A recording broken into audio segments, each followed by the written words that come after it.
Welcome to ಮನಿ ಊಟ cooking channel. ಇವತ್ತು ನಾವು ಅಕ್ಕಿ ಹಿಟ್ಟಿಂದ ಅಕ್ಕಿ ರೊಟ್ಟಿ ಮಾಡೋದು ಹೇಗೆ ಎಂದು ನೋಡೋಣ ಬನ್ನಿ. ತುಂಬ ರುಚಿಯಾಗಿರುತ್ತೆ ಇದಂತೂ. ಇದಕ್ಕೆ ಅಕ್ಕಿ ಹಿಟ್ಟು 2 ಕಪ್ ಹಾಕಿಕೊಳ್ಳಿ. ನಂತರ ಬೀನ್ಸ್ ಸಣ್ಣಕ್ಕೆ ಹೆಚ್ಚಿರೋದು ಹಾಕಿಕೊಳ್ಳಿ.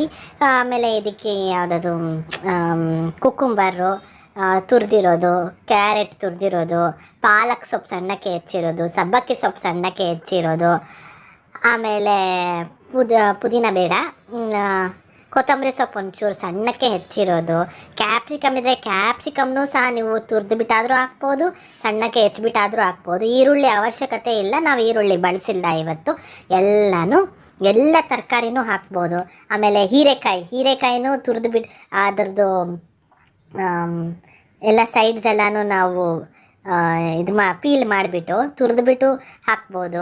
ಮತ್ತು ರುಚಿಗೆ ತಕ್ಕಷ್ಟು ಉಪ್ಪು ಹಾಕ್ಬಿಟ್ಟು ಚೆನ್ನಾಗಿ ಕಲಿಸ್ಬಿಟ್ಟು ಇದು ಕಲಸೋ ಅಷ್ಟೊತ್ತಿಗೆ ಬಿಸಿ ನೀರು ಕಾಯಕ್ಕಿಡಿ. ಬಿಸಿ ಆಗಬೇಕು.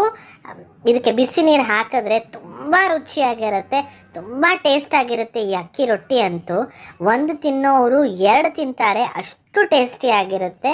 ಈ ಮಕ್ಕಳೆಲ್ಲ ತರಕಾರಿ ತಿನ್ನಲ್ಲ, ಸೊಪ್ಪು ತಿನ್ನಲ್ಲ ಅಂತಾರಲ್ವ, ಅವ್ರುಗಳಿಗೆ ಈ ಥರ ಮಾಡಿಕೊಟ್ರೆ ಅಂತೂ ಗೊತ್ತೇ ಆಗಲ್ಲ, ಅಷ್ಟು ಟೇಸ್ಟಿಯಾಗಿರುತ್ತೆ, ಅಷ್ಟು ತೆಳ್ಳಗೂ ಇರುತ್ತೆ, ಕ್ರಿಸ್ಪಿಯಾಗೂ ಮಾಡ್ಕೊಬೋದು. ಇದನ್ನು ತುಂಬ ರುಚಿಯಾಗಿರುತ್ತೆ. ಒಂದ್ಸತಿ ಟ್ರೈ ಮಾಡಿ ನೋಡಿ. ಬ್ರೇಕ್ಫಾಸ್ಟಿಗೆ ಮಾಡಿಬಿಟ್ಟು ಮಕ್ಕಳಿಗೆ ಲಂಚ್ ಬಾಕ್ಸ್ಗೂ ಹಾಕ್ಕೊಟ್ಟು ಕಳಿಸ್ಬೋದು, ಚೆನ್ನಾಗಿರುತ್ತೆ ಇದು. ಇದನ್ನು ಎಲ್ಲ ತರಕಾರಿ ಎಲ್ಲ ಹಾಕಿರ್ತೀವಲ್ವ, ಸ್ವಲ್ಪ ಲೈಟಾಗಿ ಈ ಥರ ಮಿಕ್ಸ್ ಮಾಡಿಬಿಟ್ಟು ನಂತರ ಇನ್ನೊಂದು ಕಪ್ ಅಕ್ಕಿ ಹಿಟ್ಟು ಹಾಕ್ಕೊಂಡಿದ್ದೀವಿ. ಯಾಕಂದರೆ ತರಕಾರಿ ಎಲ್ಲ ಹಾಕಿದ್ಮೇಲೆ ಅದು ಒಂಚೂರು ಬೇಕಾಗತ್ತೆ ಅಂದಾಗ ಈ ಥರ ಹಾಕ್ಕೊಂಡು ಮತ್ತೆ ಮಿಕ್ಸ್ ಮಾಡ್ಕೊಳ್ಳಿ ನೀಟಾಗಿ. ಗಂಟೆ ಏನಾದರೂ ಇತ್ತು ಅಂದರೆ ಈ ಥರ ಮಿಕ್ಸ್ ಮಾಡ್ಕೊಳ್ಳಿ. ಮಿಕ್ಸ್ ಮಾಡ್ಕೊಂಡಾಗ ಏನಾಗುತ್ತೆ ಅಂದರೆ ತರಕಾರಿನಲ್ಲಿ ಸ್ವಲ್ಪ ನೀರಿನ ಅಂಶ ಬಿಡುತ್ತಲ್ವ. ನಾವು ಇದಕ್ಕೆ ಕುಕ್ಕುಂಬರ್ ಸೌತೆಕಾಯಿನೂ ತುರಿದ್ಬಿಟ್ಟು ಹಾಕಿರ್ತೀವಲ್ವ, ಸ್ವಲ್ಪ ನೀರಿನ ಅಂಶ ಬಿಡುತ್ತಲ್ವ, ಅದಕ್ಕೆ ಸ್ವಲ್ಪ ಮಿಕ್ಸ್ ಮಾಡಿಕೊಂಡು ಬಿಸಿ ನೀರು ನಿಮಗೆ ಎಷ್ಟು ಬೇಕೋ ಅಷ್ಟು ನೋಡಿ ಈ ಥರ ಕಲಿಸ್ಕೊಂಡು ಹೋಗ್ತಾಯಿರಿ. ಬಿಸಿ ಇರುತ್ತೆ, ಸ್ವಲ್ಪ ನೋಡಿಕೊಂಡು ಕಲಿಸ್ಕೊಳ್ಳಿ. ನೋಡಿ ಈ ಕನ್ಸಿಸ್ಟೆನ್ಸಿನಲ್ಲಿರಬೇಕು. ಆವಾಗಲೇ ನಾವು ಅಕ್ಕಿ ರೊಟ್ಟಿನ ಬಟರ್ ಪೇಪರ್ ಮೇಲೆ ಇಲ್ಲ ತವಾ ಮೇಲೆ ತಟ್ಟಕ್ಕೆ ಈಸಿ ಆಗೋದು. ನೋಡಿ ಇವಾಗ ಒಂದು ಉಂಡೆ ತೊಗೊಂಡಿದ್ದೀವಿ. ಈ ಥರ ಒಂದು ಉಂಡೆ ಮಾಡ್ಕೊಂಬಿಟ್ಟು ಒಂದು ಬಾಲ್ ಥರ ಮಾಡ್ಕೊಂಬಿಟ್ಟು ನೀರಿನ ಸಹಾಯದ ಕೆಳಗಡೆ ಒಂಚೂರು ಎಣ್ಣೆ, ಬಟರ್ ಪೇಪರ್ನಲ್ಲಿ ಮಾಡ್ತಾ ಇರೋದು ನಾವು, ಅದ್ರ ಕೆಳಗಡೆ ಒಂಚೂರು ಎಣ್ಣೆ ಹಾಕಿ ಗ್ರೀಸ್ ಮಾಡಿಬಿಟ್ಟು ಏನದು ನೀರಿನ ಸಹಾಯದಿಂದ ನೀರು ಸ್ವಲ್ಪ ಹಚ್ಕೊಂಡು ನಿಮಗೆ ಎಷ್ಟು ತೆಳ್ಳಗೆ ಬೇಕೋ ಅಷ್ಟು ತೆಳ್ಳಗೆ ಮಾಡ್ಕೊಂಡು ಹೋಗ್ಬೋದು. ತುಂಬಾ ಈಸಿ ಇದು ಮಾಡೋಕ್ಕಂತೂ.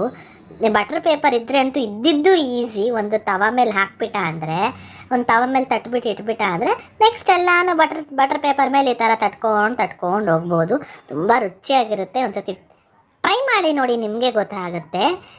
ನಂತರ ಬಟರ್ ಪೇಪರಿಂದ ತವಾ ಮೇಲೆ ಹಾಕಿಬಿಟ್ಟು ಅದ್ರ ಮೇಲೆ ಒಂಚೂರು ಎಣ್ಣೆ ಹಾಕಿಬಿಟ್ಟು ಚೆನ್ನಾಗಿ ಬೇಯಲು ಬಿಡಿ. ಒಂದು ಸೈಡ್ ಬೆಂದ ನಂತರ ಇನ್ನೊಂದು ಸೈಡ್ ಫ್ಲಿಪ್ ಮಾಡಿಕೊಂಡ್ರೆ ಇನ್ನೊಂದು ಸೈಡು ಬೇಯುತ್ತೆ. ಇದ್ರ ಜೊತೆಗೆ ಕಡಲೆಕಾಯಿ ಚಟ್ನಿ ಚೆನ್ನಾಗಿರುತ್ತೆ ಕಾಂಬಿನೇಷನ್. ಇಲ್ಲ ಯಾವುದೂ ಇಲ್ಲ ಅಂದರೆ ಹಾಗೂ ತಿನ್ಬೋದು. ಇಲ್ಲ ಪುದೀನ ಚಟ್ನಿ, ತೆಂಗಿನಕಾಯಿ ಚಟ್ನಿ ಇವೆಲ್ಲ ಚೆನ್ನಾಗಿರುತ್ತೆ. ಒಂದ್ಸತಿ ಟ್ರೈ ಮಾಡಿ ನೋಡಿ. ನಿಮಗೆ ನಮ್ಮ ಚಾನಲ್ ಇಷ್ಟವಾದಲ್ಲಿ ಪ್ಲೀಸ್ ಲೈಕ್, ಶೇರ್, ಸಬ್ಸ್ಕ್ರೈಬ್ ಮಾಡಲು ಮರೆಯಬೇಡಿ. Thank you for watching.